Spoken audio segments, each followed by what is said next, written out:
அஸ்ஸலாமு அலைக்கும் வரஹ்மத்துல்லாஹி தஆலா வபரகாத்துஹு. கண்ணியத்திற்குரிய இஸ்லாமிய சொந்தங்களே, இன்று ஜும்மாவுடைய நாள். ஜும்மாவுடைய நாள் என்பது மார்க்கத்தில் மகத்துவமானது, சிறப்பானது, மேன்மையானது, அழகானது, அந்தஸ்தானது. அந்த ஜும்மாவுடைய அந்த பலன்களை நாம் இழந்து விடுகிறோம். என்ன பலன்களை இழந்து விடுகிறோம்? கண்ணியத்திற்குரிய சகோதரர்களே, அப்ப மற்ற நாட்களில் பார்த்தால் நமக்கு லொஹருடைய தொழுகை 4 ரக்காத், லொஹருடைய பகல் தொழுகை 4 ரக்காத். அப்ப நமக்கு ஷரியத்து ஜும்மாவுடைய நாளிலே ஜும்மாவுடைய தொழுகையை லொஹர் இல்லாமல் 2 ரக்காத் ஜும்மாவா தருகிறது. அப்ப 4 ரக்காத்துடைய லொஹருடைய தொழுகைய ஜும்மா என்று 2 ரக்காத்தாக மார்க்கம் ஏன் சுருக்குகிறது? மீதி 2 ரக்காத்துடைய நன்மை என்பது இமாம் குத்பா ஓதுகின்ற அந்த செய்திகளை கேட்கின்ற பொழுது 4 ரக்காத்துடைய அந்த நன்மைகளை தருவதாக மார்க்கம் சொல்கிறது. இப்ப நம்ம என்ன செய்யறோம்?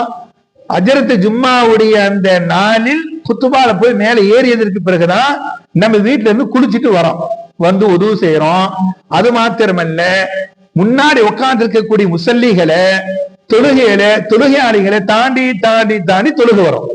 இது ரொம்ப வருத்தமான விஷயம், கண்டிக்க வேண்டிய விஷயம். ஒண்ணு ஜும்மாக்கு முன்னாடி வரணும், முன்னாடி அமைதியா உட்காந்துக்கணும்.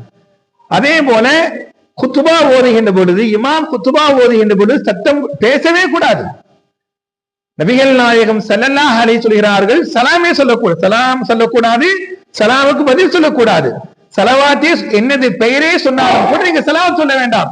மற்ற நேரங்களில் கட்டாயமா சலவாத்துக்கு பதில் சொல்லணும். ஆனா குத்துபா ஓதுகின்ற பொழுது குத்துபாவுடைய கண்ணியத்தை பேணும் விஷயமாக சலாமுக்கு பதில் சொல்லக்கூடாது, சலவாத்துக்கு பதில் சலாத் சொல்லக்கூடாது.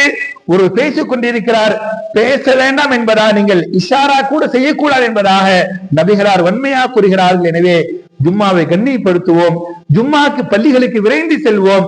தாண்டி தாண்டி போறது, சில நபர்கள் ஜும்மா தொழுகை முடிஞ்சு வந்து உதவு செய்யறாங்க. ரொம்ப வருத்தமான விஷயம். மார்க்கத்தில் தெரியாமல் செய்ய தெரியவில்லை. அல்லாஹ் விளங்கிய தௌஃபீக் உள்ள ரஹ்மான் அவளுக்கு தருவானாக. அல்லாஹ் ரப்பல் ஆலமீன் ஜும்மாவுடைய எல்லா பலன்களை, நலன்களை, தவாபுகளை, நன்மைகளை பெருகின தௌஃபீக் உள்ள ரஹ்மான் நம் அனைவருக்கும் தருவானாக. அஸ்ஸலாமு அலைக்கும் வரஹ்மத்துல்லாஹி தஆலா வபரகாத்துஹு.